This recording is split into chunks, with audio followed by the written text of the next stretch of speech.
जय महाकाली, महालक्ष्मी, महासरस्वती, माँ कामाख्या। जय भैरव बाबा, जय सदगुरुदेव महाराज।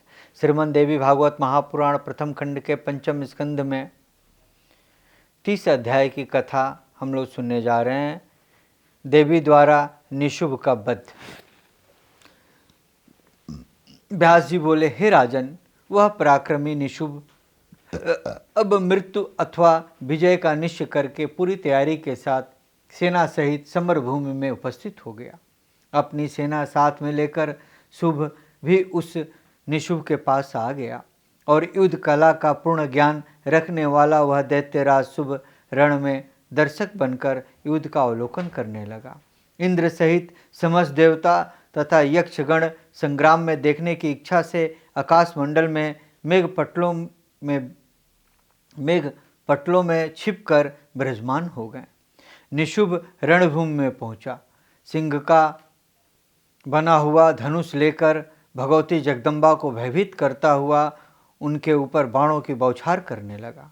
युद्धभूमि में निशुभ को बाण समूह छोड़ते हुए देखकर भगवती चंडिका का अपना उत्कृष्ट धनुष धारण करके उच्च स्वर में बार बार हंसने लगी। देवी चंडिका ने काली से कहा, हे काली, इन दोनों की मूर्खता तो देखो। ये दोनों इस समय यहाँ मेरे पास मरने के लिए ही आए हुए हैं। दैत्यों का भीषण संहार तथा रक्त बीज की मृत्यु देखकर भी मेरी माया से विमोहित हुए ये दोनों दैत्य विजय की आशा कर रहे हैं। यह आशा बड़ी बलवती होती है। यह प्राणियों को कभी नहीं छोड़ती, यहाँ तक कि अंगहीन, बलहीन, नष्ट, प्राय असहाय तथा अचेत प्राणी भी आशा के प्रभाव से छूट नहीं पाते। हे काली, इस प्रकार आशा पास में बंधे हुए ये दोनों शुभ निशुभ युद्ध के लिए समरभूमि में आए हुए हैं। अब मुझे इन दोनों का वध कर देना चाहिए। अशान मृत्यु वाले ये दोनों दैत्य प्रावध्य की प्रेरणा से यहाँ आए हुए हैं। सभी देवताओं के समक्ष आज ही मैं इन्हें मार डालूंगी। व्यास जी बोले, भगवती चंडिका ने कालिका से ऐसा कहकर कानों तक खींचकर छोड़े गए बाण समूहों से अपने समक्ष खड़े निशुभ को शीघ्र ही आच्छादित कर दिया। दैत्य निशुभ ने भी उन चंडिका के बाणों को अपने तीक्ष्ण बाणों से काट डाला। इस प्रकार उन दोनों में परस्पर अत्यंत भयंकर युद्ध होने लगा। देवी का सिंह भी अपने गर्दन के बालों को झाड़ता हुआ दैत्यों के सेना रूपी समुद्र को उसी प्रकार मथने लगा जैसे कोई बलवान हाथी तालाब को मथ रहा हो। जिस प्रकार कोई सिंह मत वाले हाथियों के अंग प्रत्यंग खींच चीर कर खा डालता है, उसी प्रकार भगवती का वह सिंह अपने समस्त स्थिर दांतों को अपने नखों तथा दांतों के प्रहार से फाड़कर खाने लगा। भगवती के उस सिंह द्वारा दानवी सेना का इस प्रकार संहार होता देखकर निशुभ अपना श्रेष्ठ धनुष चढ़ाकर सिंह के पीछे दौड़ा। उसी समय कोप के कारण लाल नेत्र वाली अन्य बहुत से प्रधान दानों भी दांतों से अपनी जीभ चबाते हुए भगवती को मारने के लिए उन पर टूट पड़े। उसी अवसर पर कुपित होकर शुभ भी कालिका पर प्रहार करके भगवती अंबिका को पकड़ने के लिए अपनी सेना के साथ बड़े वेग से आ पहुंचा। वहां आकर उसने जगदम्बिका को युद्धभूमि में अपने सामने खड़ी देख, जो परम सुंदरी सिंगार रस से परिपूर्ण तथा रौद्र रस से भरी हुई थी, स्वभावतः लाल नेत्र वाली, किंतु उस समय कोप के कारण अतिरक्त नैनों वाली, तीनों लोकों में परम सुंदरी तथा विशाल नेत्र प्रांतों वाली उन मनोहर भगवती को देखकर विजय की आशा तथा विवाह की अभिलाषा का दूर से ही परित्याग करके वह दानव अब अपने मरण का निश्चय कर हाथों में धनुष लिए हुए खड़ा ही रह गया। तब भगवती ने युद्ध स्थल में उपस्थित उन सभी दानों को सुनाते हुए मुस्कुराकर उस दैत्य से यह वचन कहा, हे नीच दानव, यदि तुम सब जीवित रहने की इच्छा रखते हो तो अपने आयुध यहीं छोड़कर पाताल लोक या समुद्र में चले जाओ, अथवा तुम लोग समारांगण में मेरे बाणों के प्रहार से निष्प्राण होकर स्वर्ग में सुख प्राप्त कर वहाँ निर्भय होकर विहार करो। कायरता तथा पराक्रम दोनों का एक साथ रह पाना संभव नहीं है। मैं तुम सबको अभय दान देती हूँ, तुम सब सुखपूर्वक चले जाओ। व्यास जी बोले, उन भगवती का वचन सुनकर मदोन्मत्त निशुभ तीक्ष्ण खंडक तथा अष्टचंद्र नामक ढाल लेकर बड़े वेग से दौड़ा और उसने बलपूर्वक अपने खंडक से मतवाले सिंह के मस्तक पर प्रहार किया। तत्पश्चात उसने तलवार घुमाकर जगदम्बा पर भी प्रहार किया। तब भगवती ने अपनी गदा से उसके तलवार के प्रहार को रोककर अपने फरसू से उसके बहुमूल्य कंधे पर आघात किया। अपने कंधे पर खंडक से प्रहार होने पर भी उस महाभिमानी अहंकारी निशुभ ने उस आघात की वेदना सहकर भगवती चंडिका पर पुनः प्रहार किया। तत्पश्चात भगवती चंडिका ने भी प्राणियों को भयभीत कर देने वाली भीषण घंटा ध्वनि की और निशुभ को मारने की इच्छा प्रकट करती हुई उन्होंने बार बार मधुपान किया। इस प्रकार एक दूसरे को जीतने की प्रबल इच्छा वाले देवताओं तथा दानवों में परस्पर अत्यंत भयंकर युद्ध आरंभ हो गया। मांसाहारी क्रूर पक्षी, कुत्ते, सियार, गीध, कंक तथा कौवे अति प्रसन्न होकर नृत्य करने लगे। उस समय बहुत से घिरे हुए दैत्यों के रक्त बहते हुए शरीर से तथा हाथियों और घोड़ों के देह से पटी हुई वह रणभूमि अत्यधिक भयानक प्रतीत हो रही थी। भूमि पर गिरे हुए दानों को देखकर निशुभ अत्यंत कुपित हो उठा और एक भयंकर गदा लेकर शीघ्रतापूर्वक भगवती के समक्ष पहुंच गया। अभिमान में चूर उस निशुभ ने सिंह के मस्तक पर गदा से प्रहार किया। तत्पश्चात उसने मुस्कुराकर पुनः देवी पर प्रहार करके उन्हें चोट पहुंचाई। इससे वे भगवती भी अत्यंत कुपित हो गई और समक्ष स्थित होकर प्रहार कर रहे उस निशुभ को देखकर कहने लगी।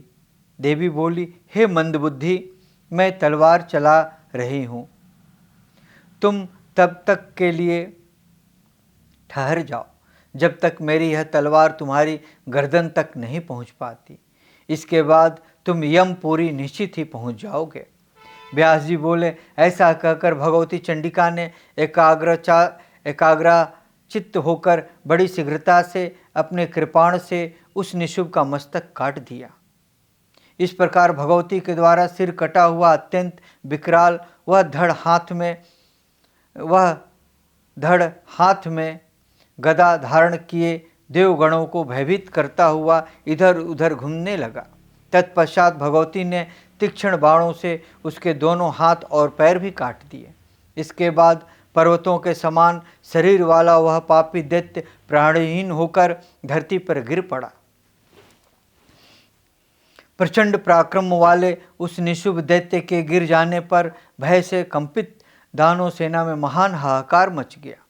रक्त से लथपथ समस्त दानव सैनिक अपने अपने सभी आयुध फेंककर चीख पुकार करते हुए राजभवन की ओर भाग गए। शत्रुओं के संहार की शक्ति रखने वाले शुभ ने वहां आए हुए उन सभी सैनिकों को देखकर उनसे पूछा, निशुभ कहाँ है और घायल होकर तुम सब युद्ध भूमि से भाग क्यों आए? दानवराज शुभ का यह वचन सुनकर उन सैनिकों ने अति विनम्रतापूर्वक कहा, हे राजन, आपके भाई निशुभ मृत होकर रणभूमि में सो पड़े हैं। उस स्त्री ने आपके अनुज निशुभ के जो भी अनुचर दानवीर थे उन्हें मार डाला।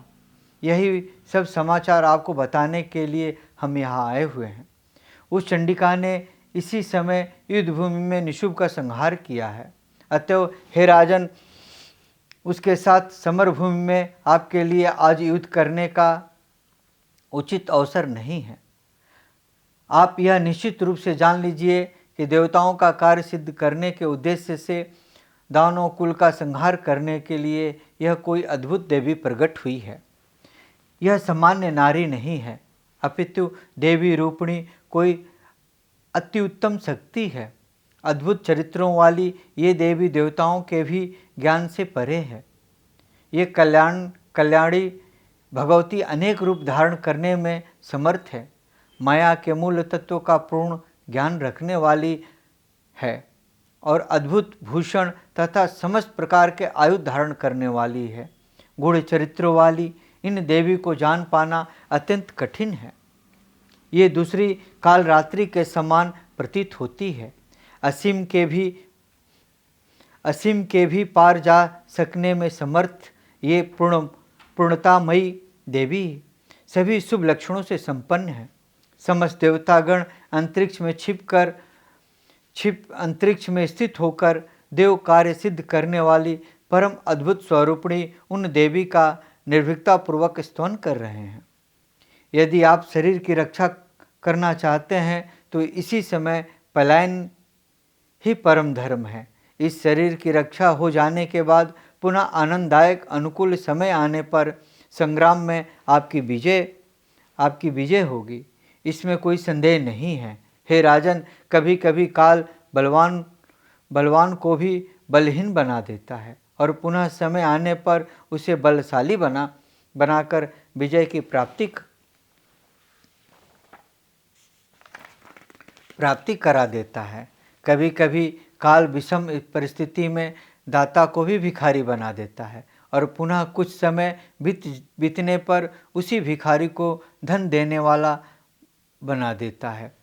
विष्णु, ब्रह्मा, शिव तथा इंद्र आदि सभी देवता निश्चित रूप से सदा काल के वशवर्ती हैं। यह काल स्वयं ही सबका स्वामी है। हे राजन, अभी काल आपके लिए विपरीत है, अतएव आप समय की प्रतीक्षा कीजिए। हे पृथ्वीपते, इस समय काल देवताओं के लिए अनुकूल तथा दैत्यों के लिए विनाशकारी है। काल की गति सर्वथा एक ही तरह की नहीं बनी रहती। यह काल गति नाना विधि रूप भी धारण करती है। अतः काल की चेष्टा पर विचार करते रहना चाहिए। कभी प्राणियों का जन्म होता है और कभी उनका मरण उपस्थिति हो जाता है। एक काल उत्पत्ति का हेतु होता है और दूसरा काल विनाश का हेतु बन जाता है। हे महाराज, आपके समक्ष इसका प्रमाण विद्यमान है कि पहले इंद्र आदि सभी देवता आपके लिए अनुकूल समय रहने पर आपके करदाता बन गए थे, किंतु आज उसी काल के विपरीत हो जाने के कारण एक अबला ने बलशाली असुरों का संहार कर डाला। यही काल हित भी करता है तथा अहित भी करता है। इस पराजय में न तो काली कारण है और न तो सनातन देवता ही कारण है। हे राजन, आपको जैसा उचित जान पड़े भली भांति सोच समझकर आप वैसा ही कीजिए। हमारी समझे तो यह काल अभी आपके तथा अन्य दानों के लिए अनुकूल नहीं है। किसी समय संग्राम में घायल होकर तथा अपने आयु छोड़कर इंद्र आपके सामने से भाग गए थे। ऐसे ही विष्णु, रुद्र, वरुण, कुबेर, यम आदि देवता भी आपके समक्ष टिक नहीं पाए थे। अतः हे राजेंद्र, इस समय जगत को काल के अधीन मानकर आप भी तत्काल पाताल लोक चले जाएं। जीवन बचा रहा तो आपका कल्याण अवश्य प्राप्त होगा। हे महाराज, यदि कहीं आपका निधन हो गया तो आपके शत्रु प्रसन्नतापूर्वक मंगल गान करते हुए निर्भय होकर सर्वत्र विचरण करेंगे। इस प्रकार श्रीमद् देवी भागवत महापुराण प्रथम खंड के पंचम स्कंद में 30 अध्याय की कथा ओम ततस्तम।